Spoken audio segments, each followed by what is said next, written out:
Bienvenidos, bienvenidas, qué gusto que nos acompañan en esta serie de programas donde hemos hablado de las reformas constitucionales, desde que se presentaron como iniciativas hasta que se aprobaron. Hoy abordaremos el tema de pueblos indígenas, una reforma que está en proceso y que vamos a desglosar para conocer sus pros y sus contras. Qué gusto que nos acompañe además Elizabeth Olvera Vázquez, ella es directora de Justicia Intercultural. Bienvenida, gracias por acompañarnos. Gracias por la invitación. Y también nos acompaña José Ricardo Robles Zamarripa, integrante de Justicia Intercultural. Gracias, Bienvenida, Elisa. qué gusto. Un gusto. A ver, antes que nada, bueno, hay ya una propuesta que fue aprobada en una de las cámaras y me gustaría conocer su opinión en relación a esa propuesta de reforma que toca el tema de pueblos indígenas. Pues muchísimas gracias, Elisa, Sí. por esta invitación. Creo que es muy adecuada en este momento seguir hablando de este tema que implica no solo un proceso legislativo y en un solo momento, que va a tener impactos a mediano, corto plazo. Me parece que esta reforma, como muchas, también es necesaria. Sin embargo, me parece que la reforma en materia de pueblos y comunidades indígenas y afromexicanas en este momento ha tenido como, no solo es un tema de justicia jurídica, sino es un tema en materia de justicia de verdad. También tiene que ver con un tema de replantearnos cómo históricamente reconocemos estos derechos de los pueblos y comunidades indígenas. Y a diferencia de los procesos de reforma que se habían tenido anteriormente, como en su momento el más llamado, el más nombrado, de que fue el 94, pues fue muy histórico porque la reforma venía de abajo. Es decir, venía desde los pueblos, desde la estructura de los propios territorios. Y nos vimos la gran resistencia en que implicó esa reforma. Y ahora esta reforma, pues es una reforma que está planteada también desde las estructuras del propio Estado. Si bien es a través de la institución que está integrada por personas indígenas, no deja de ser una estructura del Estado, de gobierno. Entonces, desde ahí valdría la pena comenzar esa reflexión y ese análisis. ¿Cómo provienen ciertas reformas? ¿De dónde vienen empujadas? ¿De dónde vienen caminando? ¿De dónde viene ese proceso para llegar a conformarse? Y por eso ahí proviene toda la fuerza que implica de su legitimidad o no.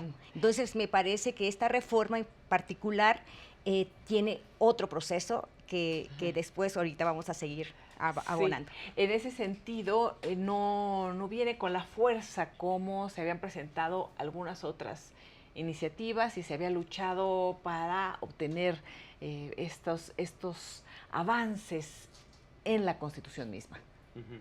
Pues yo, muchas gracias de nuevo por estar por acá. Y yo creo que una de las cosas, construyendo sobre lo que nos planteaba Eli, yo creo que una cosa central es desde dónde pensamos las cosas, desde dónde las miramos y desde dónde tratamos de entenderlas. Y yo creo que muchas veces podemos correr el riesgo de pensar que es una misma cosa y no importa desde dónde viene el proceso que la construye. Y en realidad en este caso, pues es una larga data de luchas que han dado lugar a que haya reconocimientos jurídicos. Particularmente este es un reconocimiento constitucional, pero efectivamente cuando en el 91 se empieza a dar la suscripción de tratados internacionales como el Convenio 169 de la OIT, luego cuando pasa la reforma constitucional que se reconoce explícitamente de nuevo a los pueblos y comunidades indígenas de este país, después viene el proceso en el cual se lucha por los acuerdos de San Andrés Larraínzar y al final eso se traduce en una reforma constitucional en 2001. Pero en gran medida todo eso tiene que ver con procesos sociales que lo impulsaron. Son luchas complejas y amplias que trataron de conseguir cambios a nivel constitucional.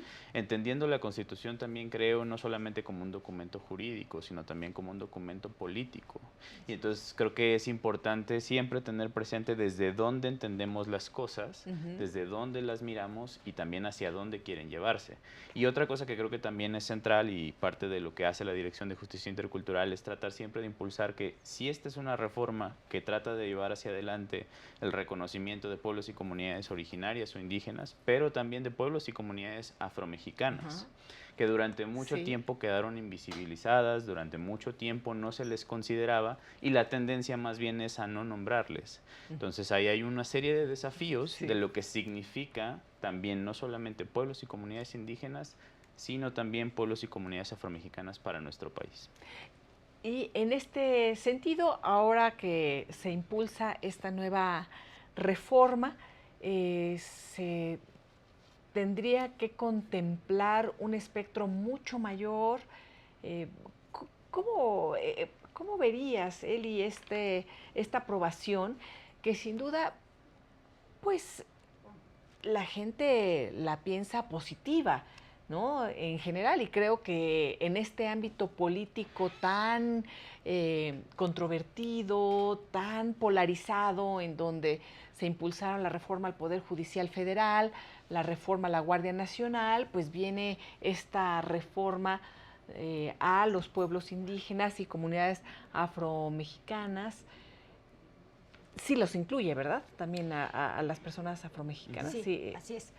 Me parece que desde mi perspectiva es como muy complejo hablar desde una mirada positiva y negativa, sino me parece más bien que una reforma tiene que hablarse en medida de consecuencias, en consecuencias de derechos, porque creo que el tema central para mí es cómo una reforma se puede materializar en la vida cotidiana de derechos de quienes tú legislas. En este caso, se está legislando para los pueblos y comunidades indígenas y afromexicanas. ¿Cómo esta legislación, cómo esta reforma se va a materializar en estos derechos que ya han venido planteando los propios pueblos indígenas? Es decir, no hay nada descubierto nuevo para esta legislatura, no hizo nada, descubrió nada nuevo, ¿no? Los pueblos ya lo han dicho, ya lo han puesto. Ahí estuvieron los acuerdos de San Andrés, que incluso si se quisiera en esta misma legislatura, se pudiera plasmar con punto y coma porque se tienen los elementos y la estructura. No se quiso hacer, tendrán sus motivaciones. Me parece también algo importante que en esta reforma en especial coloca como temas, puntos específicos. Algo que me parece importante, obviamente, el reconocimiento de los pueblos afromexicanos como algo explícito. Sin embargo, en materia de pueblos y comunidades indígenas, me parece que hay un momento que en este sentido sí puede haber un tema incluso de derechos de retroceso, sobre todo cuando se trata del tema de consulta. Me parece un poco incluso grave cuando colocan en un apartado sobre el tema de el artículo 2, que además queda muy sesgado al momento, sin debate, sin mucha reflexión, cuando queda que el derecho a la consulta solo se realizará en un momento cuando exista como estas afectaciones o impactos significativos. Significativos. ¿Qué implicará? Significativo. Exacto. ¿Qué significará lo significativo y estas afectaciones? Me parece que estas palabras quedan un poco a discreción del Estado. O sea, para que ellos sean quien definan qué son estas afectaciones, ¿no? Y me parece que eso se contrapone con todos los tratados internacionales, ¿no? Como el Convenio 169, donde ya estaba claro el tema de la definición de consulta. Que me parece que además ni siquiera ya no se nombra el consentimiento en esta reforma. Y si bien pues pareciera que esta reforma, su corazón grande de esta iniciativa es el reconocimiento de los pueblos y comunidades indígenas como sujetos de derecho público, con personalidad jurídica y patrimonio propio, yo me preguntaría, los pueblos indígenas, su corazón y el centro es el territorio. Y es algo que no se tocó en esta reforma. No está. Esta reforma constitucional sí toca el tema de consulta, sin embargo no pone en el centro el tema del consentimiento como algo primordial y fundamental. También me parece que es un poco peligrosa al momento de decir que la consulta solo se hará o se realizará en un momento cuando se tenga algunas afectaciones o impactos significativos. Esta frase de impactos significativos me parece que deja a discreción del Estado para decidir cuáles son esos impactos significativos o cuáles son esas afectaciones significativas. Y hasta no poder probar eso, entonces en la consulta quedaría como sin la necesidad de realizarla. Eso me parece que sería muy importante colocarlo sobre la mesa y que se pudiera haber entrado en mayor análisis profunda. Creo que ese sí es como un detalle que esta reforma no Ricardo, avanza. Creo que no podemos dejar de lado el momento político en donde se está presentando todo esto y la manera en la que se está presentando. Comentaban al inicio de que es importante ver el camino que se ha recorrido durante tantas décadas para lograr tener estos planteamientos tan importantes. Pero este momento, ya hablas del tema de la consulta, uno de los temas que estuvo sobre la mesa en el sexenio que está por concluir, en el sexenio que se va, es justamente el tema de la consulta por los grandes proyectos de impacto ambiental que tuvo el presidente López Obrador.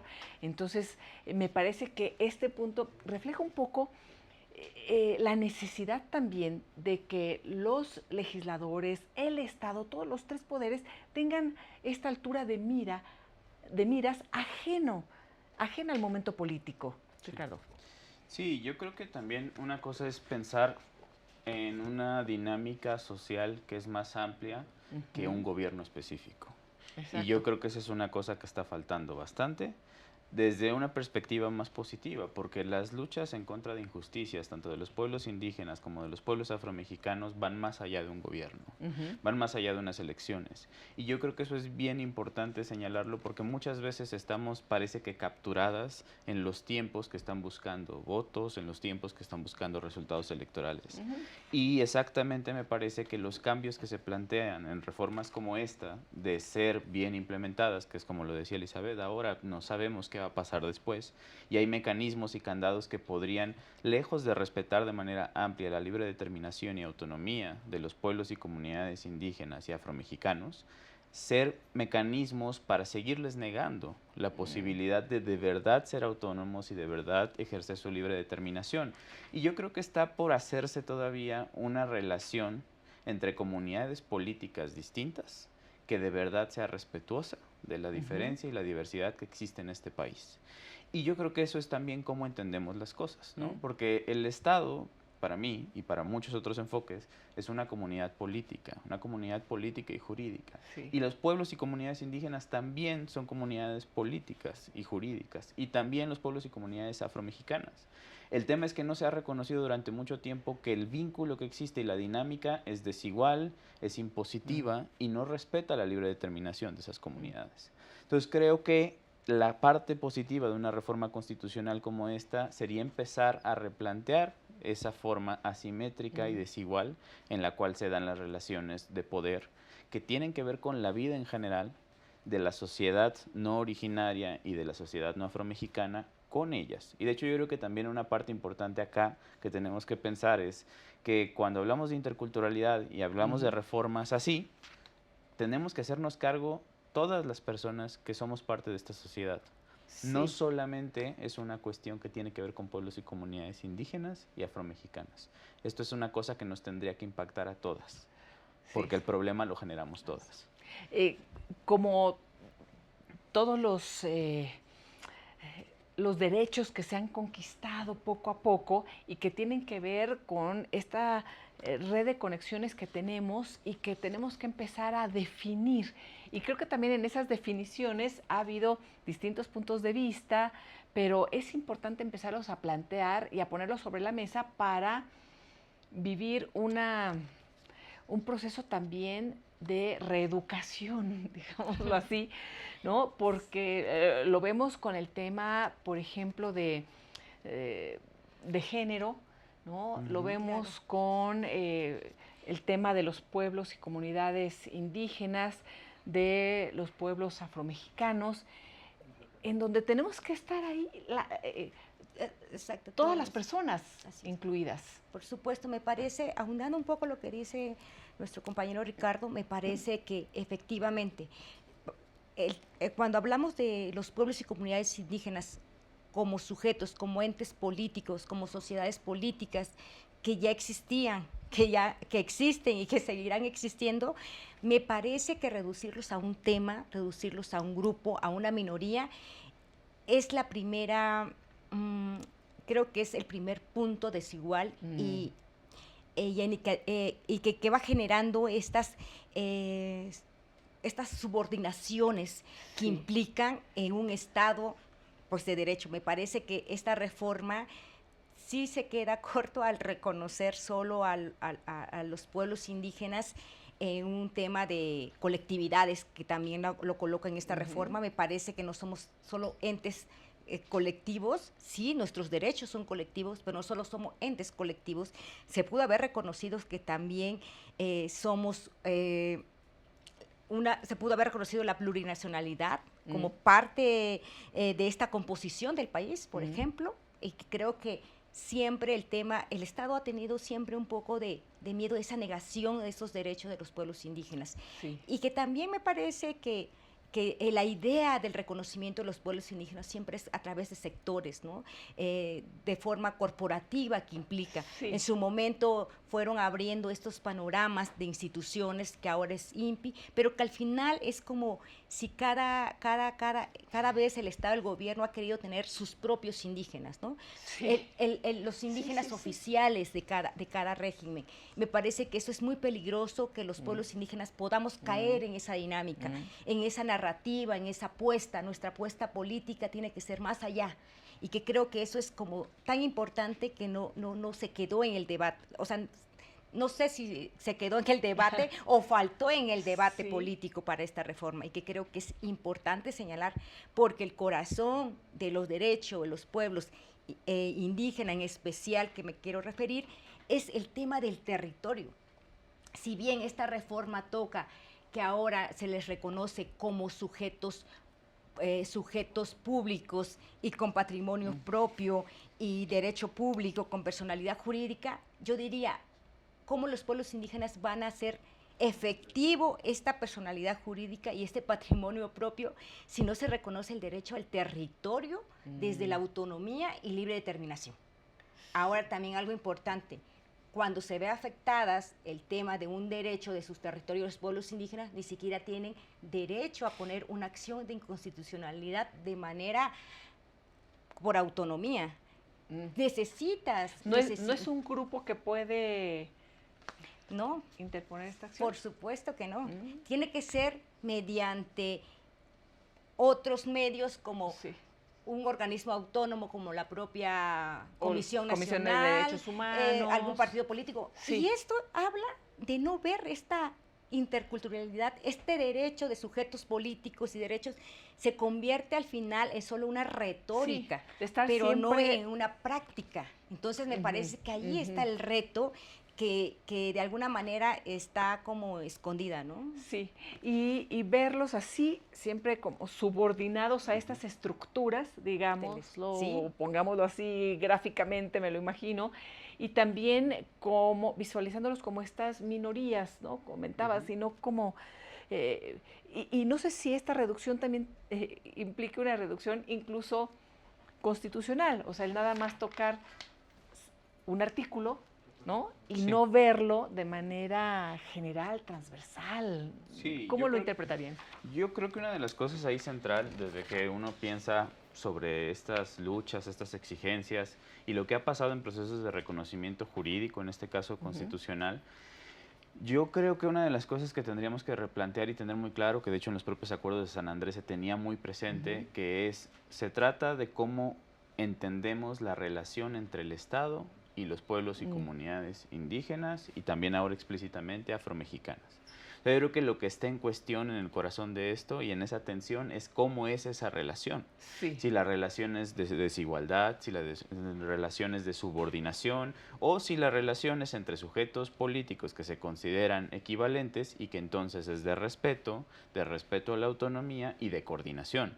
Creo que está por hacerse eso. Y precisamente un poco regresando a la parte que nos preguntas de la reducción constitucional, creo que es ilustrativo lo que pasó con esta reforma en concreto, ver cómo se dio ese proceso dentro de la propia dinámica que se impulsó desde esta administración del Estado, ¿no? Porque al final el propio Instituto Nacional de Pueblos Indígenas, que también debería de llamarse explícitamente afromexicanos, ¿no? Pero una de las cosas que surgió aquí fue que se hizo un proceso en el cual la propuesta que ellas desde el instituto entregan a presidencia era mucho más amplia. Tenía que ver con, me parece, entre 15 y 16 artículos 17, de toda la Constitución, 17 que tendrían que haber sido replanteados, que tendrían que haberse tocado. Y al final lo que volvemos a tener en la reforma que fue aprobada en Cámara de Diputados y que la siguiente semana pasará a la Cámara de Senadores es al final una reforma que se concentra en un solo artículo, que sí lo amplifica, pero sigue dejándolo en el artículo 2 constitucional. Pareciera que esa es la cuestión indígena y la cuestión afromexicana de nuestro país, cuando la propuesta del propio instituto fue más amplia. Sí. Y esto te tendría que cambiar, por ejemplo, incluir, me parecía muy positivo, en el artículo 1 constitucional, explícitamente en la parte de principios, el principio de pluriculturalidad. Esas lógicas fueron quitadas y creo que es porque tenemos una dinámica muy reducida y reduccionista de la relación del Estado con los pueblos y comunidades indígenas y afromexicanas. Y me parece además que se van tocando muchos puntos en toda esta visión ahora de gobierno que se tuvo con estas reformas que creo que además tendrían que contemplarse de manera integral también. Pensar en una reforma a la Guardia Nacional, una reforma al Poder Judicial y una reforma a los pueblos y comunidades indígenas y pueblos afromexicanos, pues yo los veo totalmente entrelazados y tendrían que ser muy potentes para poder ir hacia adelante en la progresividad de nuestros derechos, ¿no? Sí, me parece que, por ejemplo, este bloque de reformas, como le llaman, ¿no? El bloque de reformas que se está ahorita pues generando estos debates, me parece que efectivamente, sobre todo algo que se ha colocado y las organizaciones de mujeres indígenas también, también la estructura misma de los pueblos desde sus estructura misma de gobierno, pues también ya han manifestado como ahí sus referentes en decir, bueno, no debe de haber ni una reforma más sin la consulta y el involucramiento de los pueblos y comunidades indígenas, ¿no?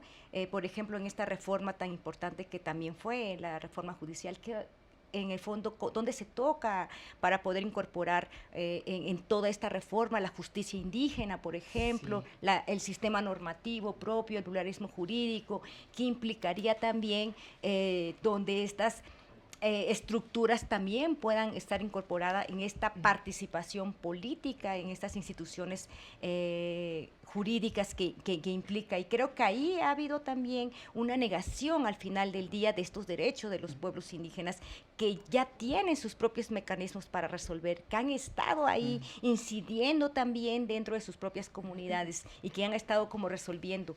Y me parece que el tema de seguirlos colocando como estas justicias menores, auxiliares, sigue habiendo incluso un pensamiento racista, racial ante las propias estructuras, ¿no? Que en estas dinámicas del Estado que bien menciona Ricardo, cómo es nuestro, de alguna manera, cómo es nuestra relación de poder, que ese es el punto central de todas estas reformas y de las estructuras. Yo me preguntaría en este momento, en esta nueva reforma de pueblos indígenas, ni siquiera fueron convocadas a las propias asambleas, las propias comunidades indígenas que ya tienen sus propias estructuras. También el proceso mismo, también confundir los procesos de consulta de pueblos en materia indígenas con consultas populares. Exacto. Me parece que puede ser totalmente como un se puede caer de alguna manera en una negligencia total en considerar que algunos foros pueden suplir el tema de una consulta indígena, ¿no?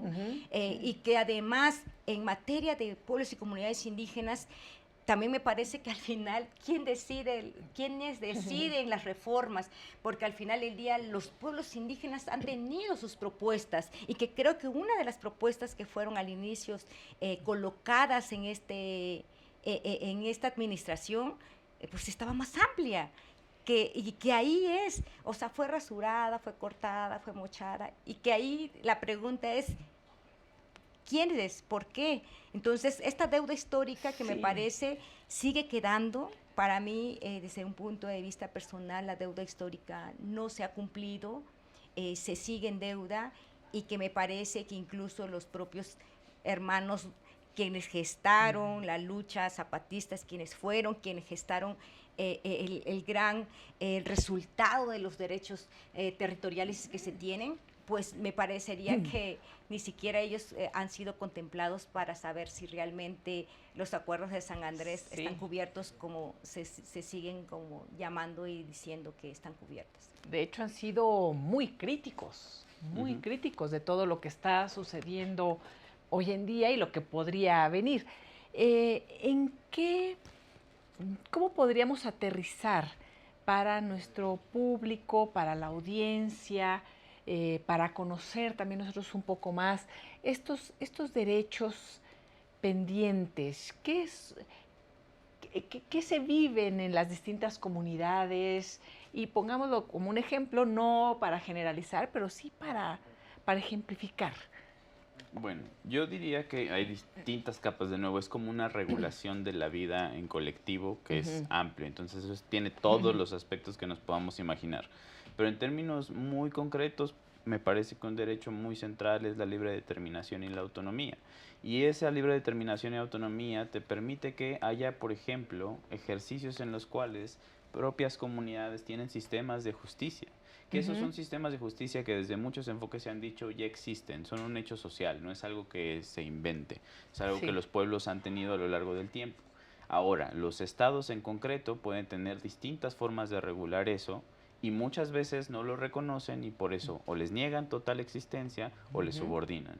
Entonces eso significa que tienen el derecho a poder ejercer su autonomía. De hecho, incluso hay precedentes de la propia Suprema Corte que hablan de un principio de maximización de la autonomía de los propios pueblos y comunidades en el ejercicio de su justicia comunitaria, para resolver conflictos, para resolver los problemas que ahí se dan, los malos entendidos, distintas perspectivas, y también hay otra forma de pensar lo que es la relación que estas personas, pueblos y comunidades indígenas y afromexicanas tienen con la justicia estatal. Entonces eso también implica que ese acceso a la justicia estatal sea de verdad igualitario y respete las condiciones distintas de las personas. Y es una cosa que pasa por cuestiones muy básicas, por ejemplo, el idioma. Si tú no hablas el mismo idioma que las autoridades que te están juzgando o en teoría te van a proteger, tú tienes el derecho de poder comprender esto. Y esto yo creo que hay que decirlo como una base al menos constitucional más amplia. Esto al menos explícitamente está ahora reconocido de manera clara en la reforma constitucional que fue aprobada. Y además hay otros aspectos que se tocan, los aspectos como la salud comunitaria, también el desarrollo que tiene que ser con perspectiva intercultural, el ejercicio de sistemas de justicia, la propia posibilidad, y es otra cosa que se ha destacado, de recibir recursos, que también está asociada con la cuestión de el ser reconocidos como sujetos de derecho público. Entonces, al final, sí es una parte que quizá al menos solo como diseño constitucional amplifica posibilidades. Como decía Elizabeth, yo creo que está por verse qué tanto esto de verdad se va a traducir en un respeto efectivo a las personas. Pero por lo menos está ya plasmado en esta... no resta, ¿o sí? No sé, ¿suma o resta? Creo que en ese sentido, como lo manifiesta Ricardo, me parece que está plasmado de manera retórica. Me parece que está en ese sentido estricto, está. Sin embargo, me parece que en cuestiones prácticas queda mucho como que o sea, si bien menciona, yo vuelvo a repetir, que coloca en esta reforma que se reconoce ahora a los pueblos indígenas como derechos públicos y también la forma de obtener sus propios recursos, me parece es que el tema central, vuelvo a repetir, para los pueblos indígenas es el tema del territorio. Porque ¿cómo puedes ejercer un recurso sin el territorio? Me parece que a mí me da miedo que corramos el peligro que pasaron con los pueblos indígenas americanos, que se les dio todo el recurso del mundo, pero quedaron encerrados en reservas, ¿no? Me parece que el territorio es un tema central y que el Estado, ni este gobierno, ni ninguno, me queda claro, hay que ser muy ingenuos para saber que el tema del territorio se va a soltar en esa dinámica de autonomía y libre determinación. Porque me parece que los pueblos indígenas tienen claro la vida que sueñan para ellos. Y esa vida se contrapone con todo este mecanismo neoliberal también que implica este sistema, incluso es un sistema del cual también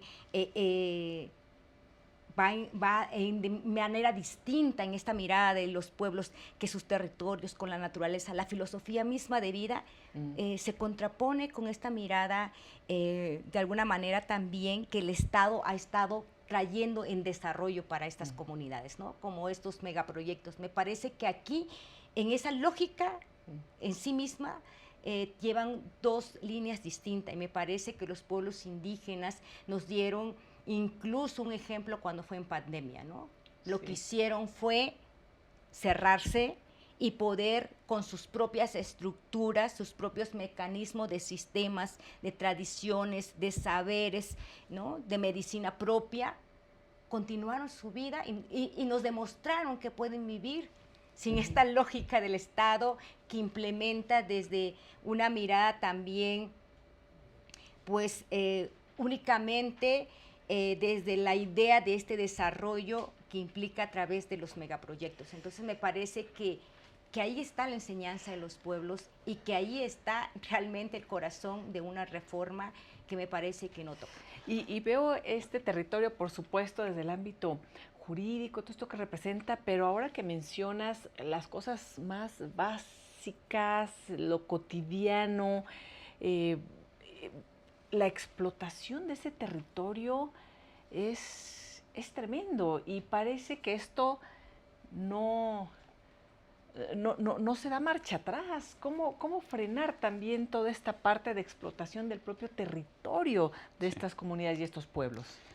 Yo creo que, de nuevo, me parece que parte de estas relaciones históricas que no han dejado de ser desiguales, que no han dejado de ser injustas, y que hay muchos procesos que más bien se van modificando las dinámicas por las cuales esa desigualdad, esa subordinación y ese ataque se manifiestan.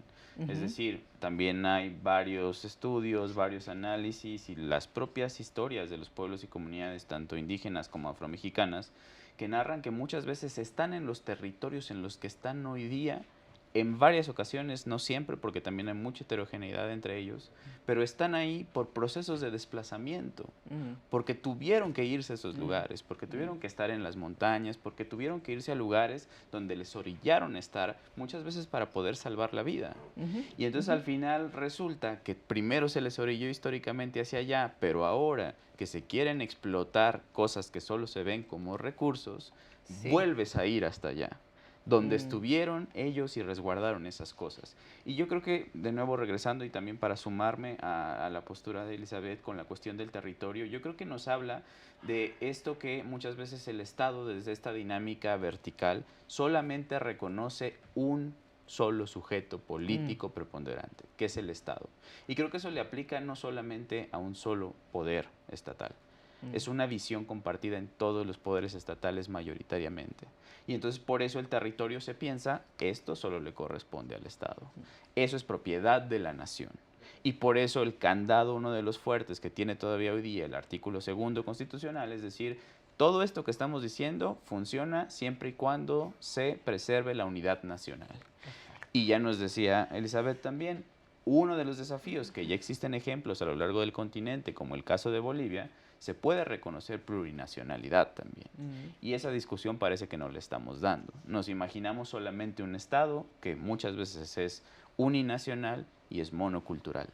Y para una relación menos injusta, menos vertical y menos impositiva, y monolingüístico, tendríamos que cambiar eso y muchas otras cosas. Y por eso también reiterar que creo que tenemos que hacer un examen todas las personas de cómo reproducimos esta sociedad desigual y lo seguimos haciendo. Entonces yo creo que esta reforma constitucional quizá podría ser una base, y eso es lo que también quería decir, de al menos tener una base más amplia que puede tener mucho de retórica, pero creo que también al mismo tiempo, si las autoridades estatales de todos los poderes de verdad quieren mostrar que están comprometidas, ahí tienen una base más amplia para hacer ese compromiso. Pero también ahí va a haber una base más amplia para que los pueblos y comunidades indígenas y afromexicanas les exijan a las autoridades y dejen muy claro cuando éstas, lejos de cambiar las cosas, sigan reproduciendo injusticias. Sí. Falta contemplar, o se tendría que contemplar algo más, además de los pueblos indígenas y afromexicanos. O sea, habría que expandir también los conceptos o no, queda fuera algún grupo en esta clasificación que se hace ahora en la reforma. Bueno, creo que esta reforma, al ser específica en materia de pueblos y comunidades indígenas y afromexicanas, me parece que más bien aquí tendría que tener estos enfoques, ¿no? Estos enfoques de interculturalidad, de género, de derechos humanos, pero también nosotros diríamos con la perspectiva antirracista, ¿no? Que no es suficiente incluso la perspectiva intercultural, que sí invita mucho, pero la perspectiva antirracista nos invita a colocarnos y a descolocarnos de dónde provienen incluso estos pensamientos y de dónde viene incluso nuestro actuar cotidiano que parece de alguna manera común, y que dentro de eso lo más complejo es cuando alguien ocupa pues ciertos puestos. ¿Qué pasa con una persona que no se reflexiona su racismo, pero que es legislador, o que es juez, o que es magistrado, o que es el propio presidente de la República? ¿Qué pasa con alguien quien desde su estructura no se analiza su propia perspectiva de género, estas estructuras de poder patriarcales? Entonces, estas lógicas me parece que tienen que estar dentro de todos estos mecanismos y estos procesos que implican en toda la estructura del Estado. Por eso me parece que para mí mencionar el Estado es no reducir a ningún tipo de instituciones, porque el Estado, ¿quién es el Estado? El Estado son todas aquellas instituciones que lo contemplan y que le dan vida y que lo mueven y que lo agilizan. Por lo tanto, quienes lo accionan son aquellas personas que son parte de estas propias estructuras, y por eso cuando hablamos de este racismo estructural, no hablamos en específico de solo una institución, hablamos de toda esta estructura que mueve y sigue activando a este Estado. Entonces me parece que el tema legislativo no puede quedar afuera también de esa observancia. Y podemos seguir hablando de racismo, ¿verdad? ¿O no? Es que de pronto ya también en esta deconstrucción y en estos debates hay que decir, es que ya no puedes usar el término racista porque las razas no existen. Ya saben, están todas estas dinámicas que también, pues bueno, iremos retomando, iremos conociendo, iremos adaptando, pero creo que tenemos que mencionar las cosas y nombrarnos y comunicarnos, ¿no? Ahora que lo mencionabas, creo que es importante decir las cosas también. Por lo menos hoy por hoy, así. Mientras los problemas sigan existiendo, hay que seguirlos nombrando, porque si no corremos el riesgo de que pensemos que porque no lo decimos no existe. Exacto. Y creo que México, particularmente la sociedad mexicana, tiene grandes problemas con reconocer su racismo, con reconocer que es estructural, con reconocer... Precisamente, por ejemplo, durante mucho tiempo se pensaba negar los derechos de pueblos y comunidades afromexicanas porque se pensaba que en México no existían o que no existía racismo y entonces no tenía sentido hablar de ello. Pero no, esto es, como decía Elizabeth, una cosa estructural que nos impacta a todas las personas y particularmente hay quienes han sufrido esas injusticias de manera histórica. Entonces yo creo que sí es importante siempre seguirlo nombrando mientras siga existiendo, y con esto que se dice que pues ya no existen las razas. Pues sí, pero el racismo sí, exacto, como un fenómeno social que se sigue reproduciendo. Lo que se cuestiona es que la raza en algún momento haya tenido una utilidad científica, como se defendió. En realidad nunca lo tuvo. Fue una forma de clasificar a las personas y de subordinar a algunas. Pero yo creo que esa es una parte de los desafíos, y sí creo que en este caso, con esta reforma constitucional, al final, al menos, todavía falta qué va a ser el proceso en el Senado. Veamos si hay alguna modificación o no. No están claras las bases aún. Pero bueno, al menos se amplificaron los apartados del propio artículo 2º constitucional. De todos modos, creo que va a ser necesario una refundación de toda nuestra sociedad para que las cosas sean más justas, o al menos menos injustas en nuestro cotidiano. Ricardo, Eli, pues qué gusto escucharlos, qué gusto saber un poco más acerca de hacia dónde tendremos que ir. Hay planteamientos muy importantes que tendrán que ser rescatados. Me parece que este parteaguas que se dio en los años 90, ¿no? Fue muy importante y se pueden rescatar todavía cosas. Es decir, ojalá esta reforma, aunque es reforma constitucional y viene con todo este paquete de reformas también tan cuestionadas, esperemos que sea un avance también para la discusión de todo lo que viene y de todo lo que se tenga que hacer en el próximo sexenio, porque así contamos nosotros de pronto la historia de aquí en este país, ¿no? Sexenio tras sexenio, ¿no? Sí, yo creo que los pueblos indígenas tienen claro que la resistencia ha sido ya parte de ellas, ¿no? La resistencia va más allá, vuelvo a repetir, de un sexenio, de un periodo de gobierno específico, de un partido en específico, sino la resistencia de los pueblos pues ha ido caminando sus propios procesos históricos, y hay momentos donde también los pueblos han quedado de alguna manera en pausas, ¿no? En reflexión interna. Y me parece que algo que invita a esta reforma que va a invitar, es como a volver nuevamente a generar y poner sobre la mesa el tema importante sobre hacia dónde van esos derechos, ¿no? Hacia dónde van esos derechos, hasta dónde sigue faltando, y me parece que esa es como una apuesta que en especial los pueblos indígenas han tenido, porque se han tenido que enfrentar con todo el mundo y todo el poder y la fuerza de un Estado y una sociedad, ¿no? Que implica, obviamente son los que tienen que estar en resistencia en los territorios, ahora con el tema del crimen organizado, con el tema de los propios de proyectos extractivistas, ¿no? Con la propia lucha de sus propios territorios, quienes han tenido que entender la dinámica de un Estado que ha generado un discurso solamente pues estatal, donde la justicia propia ha tenido que buscar sus maneras para ir también incorporándose, y que a su vez pues creo que ahí han estado esas batallas generadas, pero creo que los pueblos indígenas han tenido también sus propias lógicas y sus momentos históricos, y yo sí creo firmemente que en un momento la propia historia llevará su cauce en su momento que sea necesario, y esta reforma pues iremos viendo y observando cómo se va desarrollando. Elizabeth, Ricardo, muchísimas gracias por habernos acompañado, y sigamos charlando en una parte 2 sobre este tema. Gracias por habernos acompañado a ustedes también.